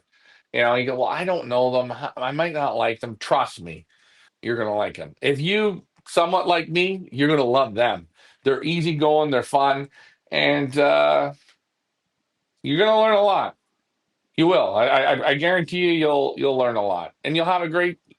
You'll really open your eyes. And maybe you say, "Well, I'm only into sprints, or I'm only into this. I'm only not." We give you a variety: sprint, middle, and long distance. You get to see it. Sometimes, hey, only being in sprint, you learn something from a guy from long distance. Get outside the box, eh? Get outside the box. Austin Fuchs Yeah. says, your videos have been the best over the years. Gained so much. Thanks. Well, thanks for watching them. Glad you enjoy them. 5-8 says, what do you think about the competition in German pigeon racing? Any plans to team up with breeders there? I don't We know represent enough about we represent a Germany. handful of them. Yeah. Their young bird season is, I think, 7 races. It's a little different. I think they're good pigeons. I think they're hard pigeon men. I don't know enough about it, but sure, I'd love to race in Germany. I'd love to race in England. I'd love to race in Holland. How many places can you get to, and to do it? So, but good pigeon men, good pigeons, and the pigeons seem to do real good in the one loft races. And they got a tough terrain there as well. Yeah, 1 second, Leah. Oh, sure. Sorry about that. Donnie Lee says, maybe one day, well, maybe if you guys participate in our little fundraiser for Marcel, who knows? Maybe a Pigeon Boss tour? Maybe the grand prize? I don't know. Maybe yes, maybe no. I have to ask Ryan and see what he thinks about it. But it could be, guys. We want to give back to you guys that are going to open your wallets and give to Marcel in the best way that we know how. But you'll have to stay tuned for that one and see. Hopefully Ryan's coming back, or I'm talking to the chair. No, I'm Maybe here, talking to Leah. the I'm chair. here. I'm here. I'm here in spirit. I had to just give somebody change. Alrighty. Giving someone change. Guys, we are going back to battle again tomorrow. Keyran, if you guys did not see our race results from Sunday for Rankin Spackos, put them up here. Race number 11, again, we were 26 overall. We were 10th loft, 2 o'clock out of 43 lofts. We won 18 prizes out of 53. Versus, again, 424 in the club and 23,966 total release, giving us a top 6 performance. Ryan says it was horrible. I do not think it was horrible at all. I think perhaps not our best, but certainly nowhere near horrible, seeing as we did win 18 prizes and we were on the prize sheet. So we'll see No, it was tomorrow. okay. It was okay. We know why it wasn't as what we wanted, and hey, I'm not gonna cry over spilt milk. We go back to battle on Wednesday. Now it's time to go from right the ship wrong to right the ship right. Get up there and try again. It's hard watching from afar and playing with your partner because again, you have to all try and be on that same page, and sometimes it's just not as easy as don't do this or do this or it can be a little stressful. Not gonna lie. But we think Lafayette Richards doing a fantastic job. And you also have to give him some leeway too, right? Because he's doing what he feels is best, and he's Hmm. learning, and he is getting a feel, and got And he's complete playing faith the in him. piano. He's Yeah, he's playing the exactly. piano. I'm gonna throw this out here, guys. To just how good we've been playing. This weekend went by, and we beat Sorel Lambrecht in our club. Okay, the Bicycle Club would beat him by a few minutes. And he also plays in the Bevel Club, and he has to keep the same birds in the Bevel Club for winning championships. And Sorel Lambrecht had a fantastic racing Bevel, and Bevel's in the Antwerp Central. So out of 7,000 pigeons, he was third. Now, the 3 weeks before that, we beat all those birds. No problem. We were beating them. But the adjustment of feed, little adjustments, you fall back a little bit. In sprint racing, just the slightest move either makes you win or it buries you back far. And this is what we're looking at. So do we say, well, we did terrible? Was it the medication? No, we don't need no medication. It was us. We talked about it. We talked about it right on the show. I could hear it in Ricky's voice. Nah, this was on us. That's a good sign. It means you're understanding how it works. And we're still tweaking that car. Fun to tweak. That's why for people, I call dumb people say, oh, this is sprint racing. Oh, this is training. Little training toss. You can feed like a pig and go to long distance or middle distance. Go ahead. Learning how to tune a car on sprint, that's racing. As far as I'm concerned, I take sprint racing over any of the other distances. Just saying, my opinion. Well, it's just training. It's just training. I bought some Kittles. You have Kittles? I got best Kittle, Kittle plus two, Kittle plus three. Brian, you're just training. You're just training. Come on, people. Silly people. They don't even know what they're buying. Leah, you. Billy says German birds are like the Irish birds, very resilient, not fast. No. Says buff, feathered, waterproof, very different birds to what us sprint middle fans love. Austin asks, what's your thoughts on futurity racing? Uh, the problem with futurity racing, and I think what you mean by a futurity race is like, he has a group of 50 and he has a group of 50 and he has a group of 50 and he has a group of 50. Well, that's great, but the wind's going to dictate. And then in futurities, there are pigeon racers and there's guys that are taking birds in. I don't really like it. I mean, it's what, well, hold on. It's one thing I will say in the area we're in. Give Sorrel, give Marcel, give Gert Hallen, give ourselves, give Bart Williams, give guys that are there to win races. Your pigeons, that's one thing. But I look at guys in futurities. There's a loft I want to go in. There's lofts I don't want to put my birds in because the guys don't do anything. I think, again, it's not the best either. And I think if One Loft Racing ever wants to be anything, they should team up with the combines and race there. Because then you will see One Loft guys crash and burn. I mean, really burn. And the stupid thing is, the guys flying against they're always afraid. Oh, he's got 1,000 birds coming to his house. If he does shit with those pigeons, you got him beat. And most one lofts do shit with the pigeons. Nothing with the pigeons. They just coasted along. I said already too much, Leah. We'll Well, get the hate when we mail. started the Pioneer, that was our premise. It was going to be we were going to fly our one loft race in quotations against the combine. We wanted to show that one loft race birds, when trained properly, can compete, can beat Hmm? the clubs and combines. 8 race series. We tried to do Yeah, we that, did. but the club and combine they got all up in arms about it because of the drag, the drag, the drag. Anyway, well, and then they wanted like $2,000 more or something. I don't know. Anyway, that was the whole beginning of the shit show in Canada. I've tried to put that out of my mind, but yes, we did try to do that because we thought, yeah, let's do it. Let's show them that we can take birds from all over the place, put them in one loft, and beat club birds and combine birds. They didn't want to play. Chicago. They have, I see their videos, 3,000 bird liberations. Okay.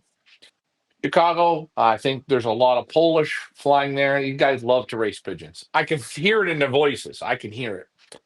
Very, it's very prestigious there. I would say if you want to see a train come off the tracks, you put the Hoosier in the Chicago Combine, whole loft of 6,000 pigeons. If he could get those birds to go to that, obliteration. The Chicago Combine, obliterate. I think. Pretty sure. They would obliterate him? Yeah, they'd Yeah. obliterate them. Yeah. 90% of one lot races get obliterated because they don't put no work in. They just it's smart. Just coast it. You need as many birds to the finals, pay out the prize money, and dupe them all back in again. It's this. People There's no really consistency. There's no consistency. oh, people really They're come gonna for you when you say that, Ryan. They really do come for you. They really come in the okay. comments. Well, They really do. show me. Show me. Just show me. Come on, show me.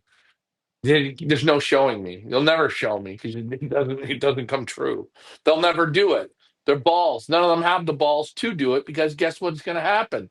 The train will crash. Eddie's a little behind in the broadcast, but that's okay. He says, "Count me in to help the professor." Thank you very much, friend. Finley thinks your Kittle impersonation is pretty funny. He's Eddie again. He's back in the broadcast, but that's okay. He says, "Would love to catch a guy in my yard. No one will know he was there. Neither will the cop." Uh, okay. Austin says, "I've been handling for the Grain Belt Classic for the past few years. I like how I can play the birds for nationals as well as the main race. I agree. A combine would be really cool." Hey, I'm not. If you are a multi-loft handler, I'm not against you. There's guys that want to go out and handle pigeons and win. I'm always going to be that guy. I'm going to push hard to win. I'm not going to make excuses about the win, this. I'm going to do it. The problem is being a handler. If everyone's not sort of close, the wins can really play havoc. And there's guys that put the work in, guys that don't. Sometimes too, you'll give me your birds. Married with 3 kids, and all of a sudden I'm getting a divorce, and I've got your birds this year. My mind's not in it. All those birds are down the toilet. So it's a shitty job for you guys handling. And again, Mother Nature does do some dictation. But I do think one law racing, don't know if it'll ever happen, but if the one law races were to allow the combines on with them, okay? And the stupid people in the combine would forget the number, just race the pigeons. It would be great because it keeps the one loft guy, he don't want to be dead last. He don't want to get smoked. It keeps those birds working properly. I tried it how many times with Rick Fife? He wouldn't do it. Jim McGinnis there or whoever at the Salem wouldn't do it. Andy wouldn't do it. Don't want to do it. Don't want to come and play. Because I don't care if you have 1,500 birds and we got 45. You don't play them right. Bye bye. I'm going to unload on you. Philly says, getting back to, I believe, One Left Racing, they coasted along. And worse, they protect certain people's teams, even giving different supplements, as we have seen with Gannis in Algarve. But he still got beat massively and has not been back. Same with Hardy, Kruger, and Koopman. They all tried Algarve and not been back. Finley also says, "We love combines. In the UK, the Up North Combine is around 30,000 birds. That's fantastic. That's great." And I wish the UK was still in Europe, Leah, because then you could just go over there and race. You know what I mean? Yeah, yeah, yeah. I'd love to race. Like I think the sprint racing in the UK is good. Probably in Ireland, the sprint racing is good. There's some spots where I would love to be able to participate. Just keep playing the games. And again, it's so sad that people become lazier and lazier, and this is what's going to ruin pigeon sport. People don't want to put the work in. People don't want to put the time in. People just want to send birds. And have you ever thought of who are you sending birds to? A nice flyer, a nice idea. What have you ever done with pigeons? You're going to handle this shit? Can you make shit fly? That's the question you have to ask. Because people send you birds, 95% of them are shit. It's the truth. I shouldn't say it. I'm not running a one loft race, but I know for 100% a fact tons of shit, lots of shit, mostly shit. Because, guys, you breed 100 youngsters. You're going to pick five birds? Like, what are you, God? You Jesus? You Moses? Who are you? You the Easter Bunny? You picked your five best ones? No, your five best ones are still in your loft. That's why when you look at guys, they send a whole round, the whole round, the whole round. They look like gods, right? Well, I sent 60 pigeons. What was your first round? 60. I got lots of money. There's going to be maybe one good one in there. To the small guy that picks five or three or two pigeons, come on. Very hard. You're sending shit. It's not, you're trying to. You have a good feeling, but hey, they're all not good. Lots are shit. Lots. We shouldn't be shy to say this. If I give somebody one pigeon, I probably gave you shit. I'm not trying to, but it can happen. What are the odds of me giving you a good one? That's why I say to people, you pick. Pick what you want. Go ahead, take it. Anyways, sorry, Leah. I'm ventilating. No, no, it's the truth. It's how you feel. It's the truth according to Ryan, who has run multiple one loft races. I don't even know how many. 5, 10? I don't even know. I lost track. Quite a few. He's seen it all. Mhm. He's seen it all. He's experienced it all. He's seen it all. He knows the way it goes. He's got the cigar burns on his arms to prove it. Yeah, and I don't know if I can ever run one. I know people are going to say, "Well, you should run one. You should run one. You should run one." I don't know. Even the people that watch a show, how many people have the stomach to take it? That's the real question. Do you have the stomach? Take it. Anyways, back to you. All right. Well, I think we're running out of comments. We've been on an hour and a half. Ryan and I both have an early morning tomorrow because that is right, race day. Woot woot. Race number 12. Back to battle we go. Team Feathers Elite. That is right. We will be live tomorrow morning, bright and early. No idea what time they're letting out the birds, but I imagine it will be sometime between 7 a.m. and 8 a.m. Belgium time. Do I have the stats in our area? How many we got in our area? What are we again, Ryan? Kievan West? Yeah, We're we're West, Antwerp right? West. We're West. 1,746 total release in our area. Oh boy. We got, like I said, 660, 661 young birds in the club. big number. Lucky Lou says it would be interesting if one loft races would just have sprint one loft racing. Yeah, we did sprint series. We had what was it, a 4 race sprint series at the beginning of the season? Yeah, yeah, that was fun. People won shit, lots of money in that. Would I like to do a one-off race for sprinting? Sure, but it have to be like 20 or 30 races. You let the pigeons go through it, and it has to be set on a schedule. You got to stick to the schedule. I have no problem sticking to the schedule. I don't know how many pigeons, how many guys will look at that as any value. Again, the kittle buyers, you know. I know guys. Their first race is 200 miles. Oh my! I just bought kittles. I bought kittles. I got kittles. Oh, I've got double great grandson of Kittle. He's red. Fantastic. Unbelievable. My first race is 200 miles. Damn it. Kittle didn't see 200 miles till five races. 60, 60, 60, or sorry, four races. Took him four races to illuminate 200 miles. Ding dong, let's ring the bell. But hey, these kills, they are invincible. Are invincible. Julia. Mike Green is in the house, says hello all. If you guys are wondering who Mike Green is, it is right here. The Loft, who won. Fantastic job. We showed this earlier, Mike Green. Nice to see you on. But we wanted to congratulate you on your great award. Since you're in the house, I'm going to give you another round of applause because you didn't hear it before. So here you go. Well done to Mike Green. Billy says that he's going to be sleeping in tomorrow. LOL. Have a great evening, guys. Thumbs up. Oh, and Finley, by the way, Jim, you donated your free pick to Jim.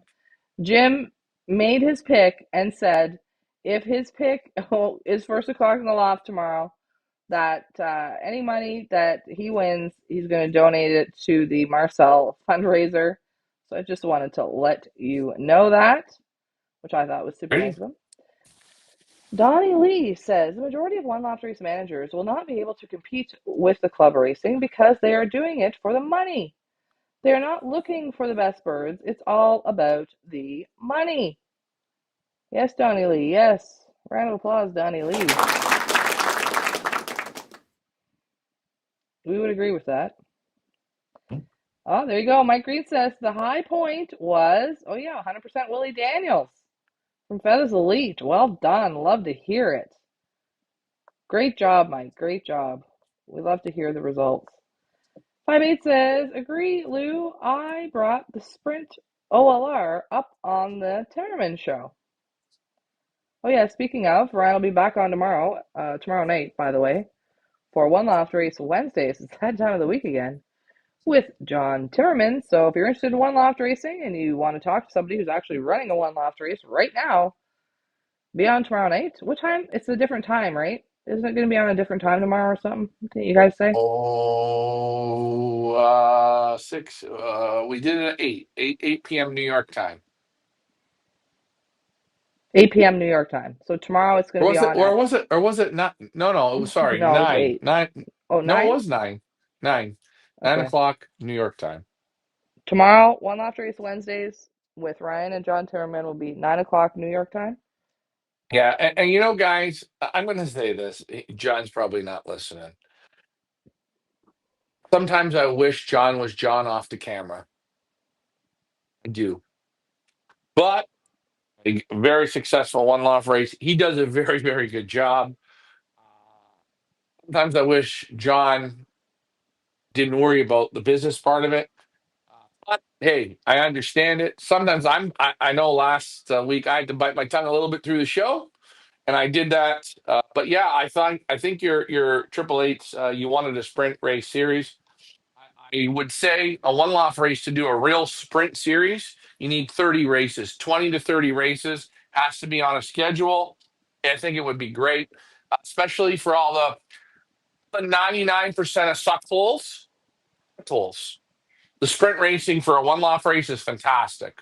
And the Kittle buyers, and oh, I got Kittle. I've got you can twirl around the Kittle. I love Kittle. I'm not against them. Great. But I just can't stand people that are crazy. And I think the sprint racing in a one off race, if someone did it right, could be fantastic. But you got to do enough of it to gauge a season of it. You understand what I'm saying? 6 races isn't going to do it. You got to do a whole, let's say, 30 races. And if we play next year, we're going to do something like that. So you guys have a chance to see a season of racing. Watch a season of pigeon racing. These birds right now, take a look. They're going to go maybe 35 races. A lot of fun. And people to say, well, it's just sprint racing. I don't look at it like that at all. There's value to it. Huge, Marcel said everything starts from sprint.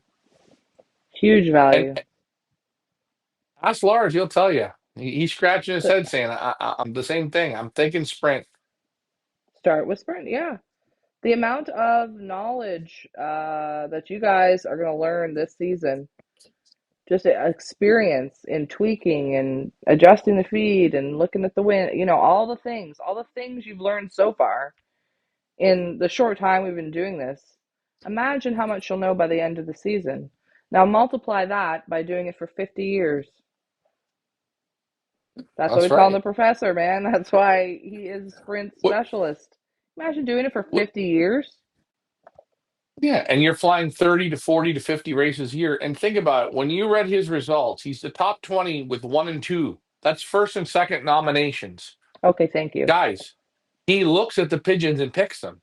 Okay, he can do it. He's good at it. This is how he built the house doing it. This is how he learned it. Gambling and playing and picking and but I'll say this. If you fly the extreme long distance, you get 6 or 8 races in a year in Belgium or in the Netherlands to pick. Maybe 12 races in the Netherlands. I'm not sure. If you fly extreme long distance in Canada, you might get one race a year. How do you perfect anything? And all these clubs and combines, guys, maybe just make uh, put the young and the old together. Make at least 12 sprint races and 12 middle distance races. Most people don't want long distance. There's not a lot of people are getting out of this long distance thing, but help yourselves. You asked me, why don't I want to go fly national races? Sure, I'd love to. You can race 2 times a week. I can learn, play, play, play, play, play. You want to bake a chocolate cake? When you baked it 50 times, you might get it right. Start to get it perfect. You got to keep practicing, practicing, practicing, practicing. I've never got a chance to practice this much. It's a lot of fun. I'm in training. The birds are in training. Races, we're still training, but we're training against the best in the world. We're playing against the best in the world. Tomorrow, Gerd Holland, going to win again. Let's see. Going to win again. You know, Finley says, "Oh well, I get the Kittle thing. Everyone nowadays, but I do love my bulk birds. They definitely improved our loft. We're just kidding around." no, no, no. I'm not, Finley. I think you're the type of guy you're buying direct. You're buying direct children. Okay, great. I'm talking about the ding dongs that are buying triple grandchildren. Like it's a great quadruple grandchild divided by three with a little bit of Van Loon mixed into the corner of it, off to the side. And they put rock and roll theme music in their training and all this shit. I see it all. I cringe, right? And then Kittle, I can see Dirk Vandenbalk. His hair must be just going nuts. Like, please don't even use my name. But they're in it to win it. Pedigree says, 16 generations back, Kittle was there. 5-8 says, "Kill birds catching strays from Ryan." Yeah, Finley's laughing. Oh, you guys. Finley says also depends where from and how early 2014 our first bulk birds via Les Green. Yeah, less green. Don Meredith says main thing is they're on the road and flying. Don't know what that They pertains are. to, but yes, they are on the road and flying. Yeah. Oh, no, he's saying it doesn't matter what the races are. They're on the road and flying 100%. But I'll say it at anything. The more you practice, the better you get at it. And in our area here, the weather will be bad because the stupid Liberators get the weather wrong, which is unbelievably the easiest thing to get right. Take the trailer up and wait and see how the morning looks, and then let the birds out. We skip a day, and then the next day shit. And then they say, "Oh, we can't go." So you miss a race there. They don't do enough racing. They're what we call them pretend pigeon flyers here, especially in Canada. Very pretend. Sensitivity Lou to says, you. I think strictly sprint one loft racing would be fantastic. And bringing the birds to different drop offs would be even better because they would have to use their brain as well as the speed. Well, Lucky Lou, if you'd like to be the guinea pig to start up a sprint one loft race, we will cheer you on. We'll Let cheer me you tell you, on. Lou, what you don't understand is everybody racing in clubs and combines, 99% of them train the same direction, pretty much. Okay. Now, birds are doing the same sort of direction all the time. It doesn't matter. You buy them in the UK, you buy them in Belgium. Hey, for instance, you buy birds from us, right? These birds here, they've trained on a line. We're training them on a line. We're building up the speed. The brain is still working. Sometimes when you just start switching birds, the brain isn't working. You get into big troubles. So you got to watch. But I do like it. You got to have thick skin. And you have to tell the people this is sprint racing. It's going to hurt. They're not going to understand it until it happens. And then you're going to say, see, I told you it hurt. But Lou, you got tough skin. You got to try this, Lou. This one's on you, bud. Go for it. Mike Green says, and as we always say, the closer to the tree, the better. Talking about buying birds and pedigrees. I've seen the improvement in old and young birds. Excellent. I'm glad you've seen the improvement. Yes. If we could preach one thing, we say the closer to the tree, the better. 5-8 says, limit the entries and race for big money in the sprint one loft race. Well, They Mike all Green, think it's less go ahead. numbers. They all want big. Everyone wants big numbers. Come on, guys, big numbers. Y'all want big numbers. Nobody wants small numbers. We're racing against Dirk Vandenbalk. We got some ding dong say, "Well, it's only a training toss." That's the same ding dong that's buying Kittles. Everyone wants big numbers. That's what everyone really wants. Okay, how big's your car? How much money was your car? How big's your house? How big is it? I live in a 5,000 square foot house. Oh, that's great, eh? I got a Porsche, a Ferrari, I got a blah, blah, blah, blah, blah. Everything bigger, bigger, bigger. Small in pigeon racing, nobody really wants that. Well, big. Bigger's better, isn't it? You. Mike Green says, one loft races want the easiest race possible. Yeah. And I remember when Mike Green won at our race in the finals. Well, I think it was on the third last race to the end. His Susie bird Q. didn't come. Yeah, it didn't come worth a shit or something. So I'm out. Then the next two races, she was the first bird. He got down and they come back up. And that's good. That's perfect. You learn from it. But yeah, we never played it easy. We always play to win. Play it hard, make it more fun. Doesn't work for the loft manager in the end, though. Philly says the argument would be the big drops and who clocks first. It Oh, annoys wait a minute. people with the short races and one loft racing, but would be interesting to me. Yeah, but have you ever thought about it? Pigeon racing's the only bullshit sport that does first drops. I don't know. Finley, I don't know. In Belgium, it's the first bird to cross your pad, and you do it. You beat your neighbor by 2 seconds.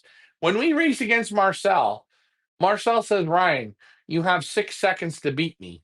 Every race, it's 6 seconds. There's no excuses there. That's just what it is. So clocking order, that's the finish. Is clocking order.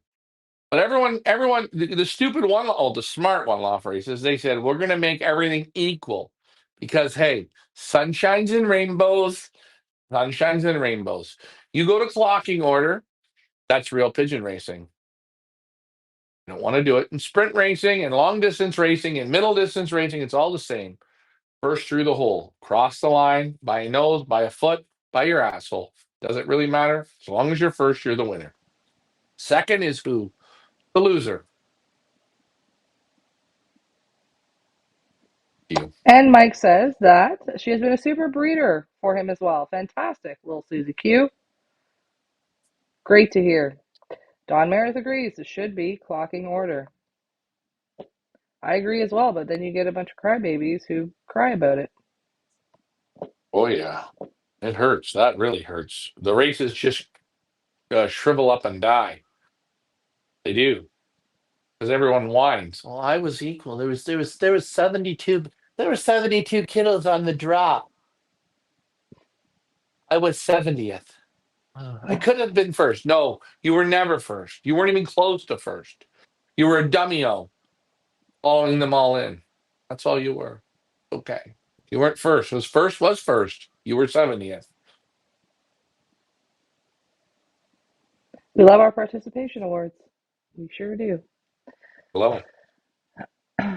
On that note, been a great conversation. You guys have. Oh, wait, one more comment. It says, I agree. I don't like the USA split across the drop. Should be first to trap. We agree with you, Finley. We're pro clocking order, but what can you do? It's okay. We don't have to worry about that now because you know what? You know what tomorrow is? Tomorrow's clocking order. And let's see how we do tomorrow. Can we take Gert? I always get his last name wrong. Halen? Holland? Halen? Oh, we got to take him Holland. out. We got him, Bart Williams, DeWinter, Marcel, Sorrell, Bart. Listen, this is the mountaintop. We got Ricky feeding. This is the mountaintop. Time to grip it and rip it, man. Come on, give us one up in the front, just one. But you know what? I've said I've never flown a year where there's been no drop. This is mind-boggling to me. But I'm hoping tomorrow we get like 4 or 5 or 6 together just to like ease the pain. I've been out in the cornfield and I haven't heard if you build it, they will come. But I'm still listening for it. So, guys, hang on to your underpants. Let's hope tomorrow we have the audio issues. Let's pray to the friggin' audio gods that Loft Manager Richard gets his audio issues sorted, or we're going to be doing sign language Ricky tomorrow again. Yeah, Donnie Lee says, give everyone a trophy. Yeah, right? Yeah, shakes his head. Jeff Henderson says, great work, Team Zonikin. Thank you guys for your participation. What did Lou say? Ryan, you're that so well with your voice. LOL. You do that so well with your voice. Oh, don't encourage him. I'll do the whole show like that. Anyway, you Mhm. guys have been great. Thank you guys for your encouragement with getting this fundraiser together for Marcel. We will have something put together for you by the weekend. And thank you guys for your support with our own team. We do appreciate it. Great chat. Oh, Ryan, you want to give the updates on our imports before we close her off? Still waiting for the permit. Still waiting. We're all in the same boat. We're out in the ocean. How many days can you survive out in the ocean? Go look at the documentaries. We've got to wait a lot of days, and we're still going to be patient. But I will wrap this up, Leah. Guys, we are going to help Marcel out. All of us are going to help him out. You guys give your best. Feathers Elite's going to give our best. We want to make Marcel feel a little bit better. Keep playing this game because you know what? We don't want him to go anywhere. And let's all work hard and give our best. I appreciate it. I'm asking. I'm asking. Please help out and see what we put together. I think you guys are going to enjoy it. Like, share, and subscribe. We're going to see you guys tomorrow on race day. Quarantine Birds, we're still waiting for them. Like, share, and subscribe. Leah, great evening. Go to sleep. I'm going to wait for Ricky at midnight to get the audio fixed for now. Have a great night, guys. See you early tomorrow morning. Thanks for flying with us. Bye for now.